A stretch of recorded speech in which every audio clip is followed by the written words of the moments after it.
All right, let's get straight to it. The Cowboys' latest game did not go the way we wanted. The final was 44-24, and that score tells the headline, "This was a game where a few brutal themes kept repeating, and the scoreboard punished every mistake. The offense couldn't get a clean rhythm, the defense kept surrendering the kind of explosive plays that flip momentum, and penalties kept piling up at the worst times. After that result, the team sits in a spot where every game matters, and every little error is magnified.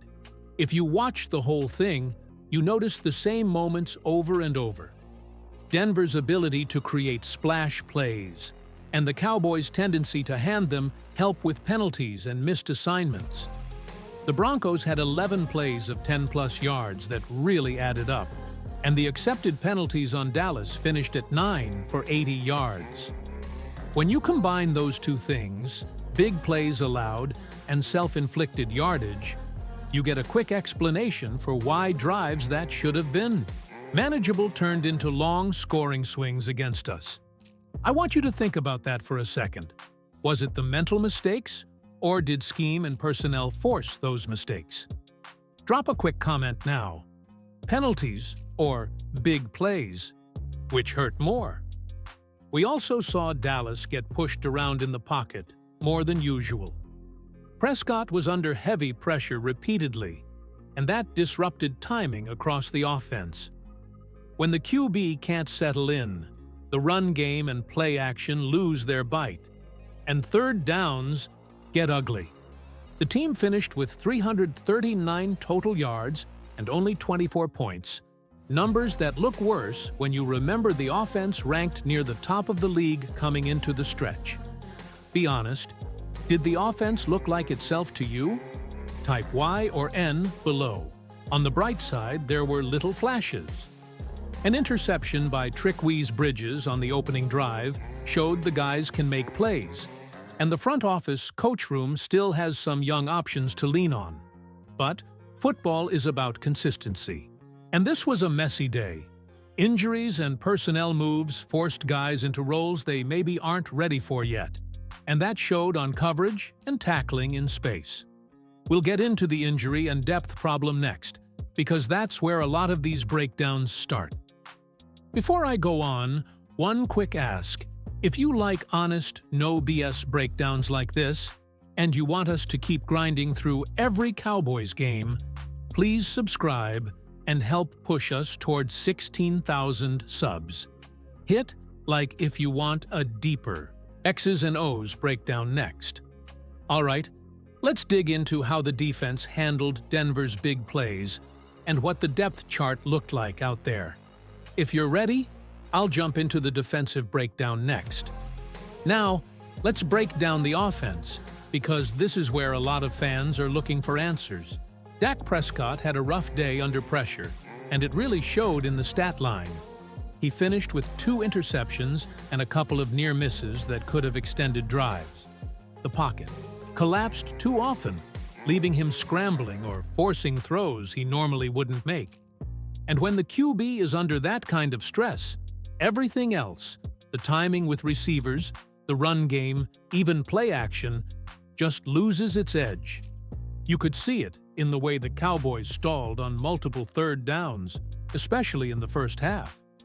The offensive line had its hands full, and some matchups just weren't in their favor. Denver's front seven was relentless, and sacks piled up, disrupting the rhythm we know Dallas usually builds. It wasn't all bad, but the missed protections and breakdowns in assignments meant that even solid designed plays became risky. When you combine that with dropped passes and receivers running into traffic, it's clear the offense couldn't get a clean snap-to-snap flow. In total, the Cowboys gained 339 yards, which on paper isn't catastrophic, but given the scoring opportunities and the way drives ended, it felt far below what fans expect from this group. The run game also struggled to establish itself. The yards per carry were inconsistent, and whenever Denver's pass rush got free, the running lanes disappeared almost instantly. That forced the team into too many obvious passing situations, which, as we saw, put extra pressure on Dak and the line. There were flashes, a 15-yard gain here, a quick screen there, but nothing sustained enough to keep the Broncos honest. And that lack of consistency killed momentum. Now, I want to ask you something. If you could fix one part of the offense for the next game, what would it be? Better protection, quicker throws, or more creative run schemes? Type 1, 2, or 3 in the comments. I'm curious to see what the fans think, because each choice has a real impact on how the next game could go.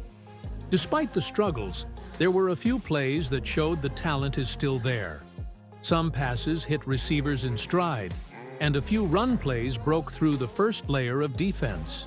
But football isn't about the flashes. It's about sustaining drives, converting third downs, and avoiding turnovers. On this day, the Cowboys' offense couldn't string enough of those plays together, and that's why 24 points felt far too low given the talent on the field. All right, now let's talk defense, because this is where things really started to spiral. The Cowboys' secondary was noticeably short-handed, and it showed on nearly every explosive play the Broncos ran. Injuries forced some backups into action, and while those guys gave it their all, the lack of experience in key matchups made life easier for Denver's playmakers. Big plays weren't just lucky. They were the result of matchups the Broncos exploited repeatedly. 11 plays of 10 or more yards allowed may not sound catastrophic at first, but when you watch the tape, these were the kinds of plays that shift momentum and deflate drives before they even get started. Depth really matters in the NFL, and this game was a perfect example of what happens when starters are out. The safeties and cornerbacks had to cover more ground than usual, and sometimes communication broke down. A pass that would normally be contested turned into a touchdown or a big gain. And by mid-third quarter, Denver had the confidence to attack that vulnerable secondary over and over. It's not just about skill, it's about cohesion. And that was missing on a few critical sequences.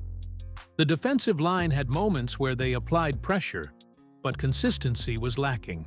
When you combine that with the big plays, it forces linebackers and safeties into reactive coverage instead of letting them control zones and anticipate routes.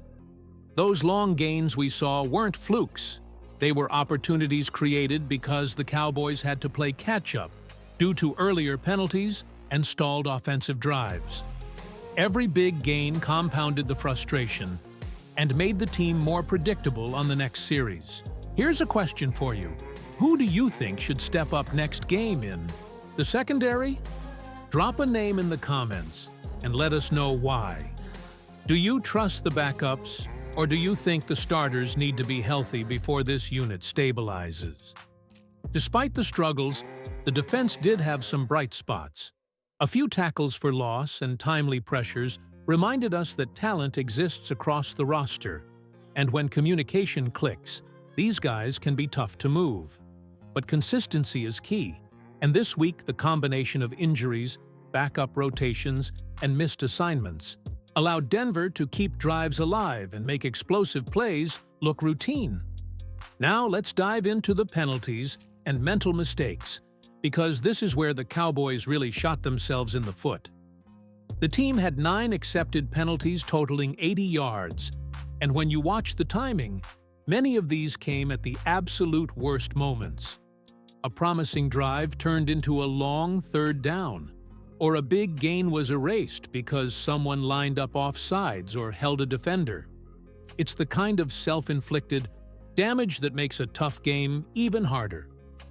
Some of these penalties were procedural, and some were aggressive mistakes, like holding or unnecessary roughness. It's not just yardage, it's the mental edge. When you start giving away free downs or pushing your team back into long yardage situations, the opponent gains confidence, and your own momentum takes a hit. And against a team like Denver, which capitalizes on every opportunity, Those mistakes were magnified. A couple of examples really stand out. On one drive, the Cowboys were moving the ball well, but a holding call erased a solid 12-yard gain and pushed them out of scoring range. On another, a false start negated a completed pass, forcing the offense into 3rd and long. These moments aren't just frustrating, they're momentum killers. And momentum in football is huge. Once it swings against you, it's incredibly hard to regain control. Now I want to ask you, if you think penalties are the single biggest problem for this team, right? Now, drop a P in the comments. It's always interesting to see how fans weigh discipline versus talent issues. For me, it's a mix, but the mental mistakes absolutely cost points and extended drives for the opponent, which you can't ignore.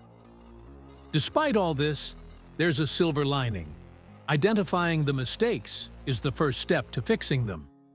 Coaches can emphasize discipline, players can focus on communication and awareness, and with practice, the team can reduce these errors. It's not a lost cause, it's a clear, actionable problem. And for fans, it's something we can track game by game to see if the Cowboys are learning and improving. All right, time to wrap this up with some takeaways and what to watch going forward. First off, it's clear that the Cowboys have a few immediate priorities. Number 1, clean up the mental mistakes. Penalties and miscommunications on the field directly contributed to lost drives and easy points for Denver. Reducing those errors is the fastest way to improve performance because talent alone isn't enough when self-inflicted mistakes keep piling up. Second, the offense needs to regain rhythm. Dak Prescott was under pressure all day, and the offensive line struggled to keep him clean. The run game had some flashes, but it wasn't consistent enough to keep defenses honest. Next week, watch how the Cowboys approach protection schemes, quick passes, and play calling. Those adjustments could make a huge difference in sustaining drives and scoring points. Third, the defense has to address depth and communication. Injuries and backups stepping in showed that the secondary and linebacker rotation need consistency. When you combine that with big plays allowed, the message is clear: depth matters. Fans should watch how rotations, assignments, and communication improve in the next game, because those small details can prevent long touchdowns and stop momentum swings. Looking ahead, the Cowboys have a chance to reset at home. And while this loss stings, the team still has talent, youth, and experience to bounce back. Fans should watch the offensive line cohesion, pressure on Dak, defensive assignments, and how well the team avoids penalties. Those 4 areas will define whether the next game feels like a bounce back or another tough outing. Finally, a quick call to action. Do you still trust this team to turn it around? Yes or no? Drop your vote in the comments. And if you want to keep getting honest, detailed breakdowns of every Cowboys game, help us hit 16,000 subscribers by subscribing and ringing the bell. Your support keeps this channel alive and lets us keep bringing you all the analysis straight to fans like you. This is where we leave you for now. The loss hurts, the mistakes are clear, and the path forward is simple but challenging. Stick with the team, stay engaged, and we'll be right here breaking down every moment as it comes.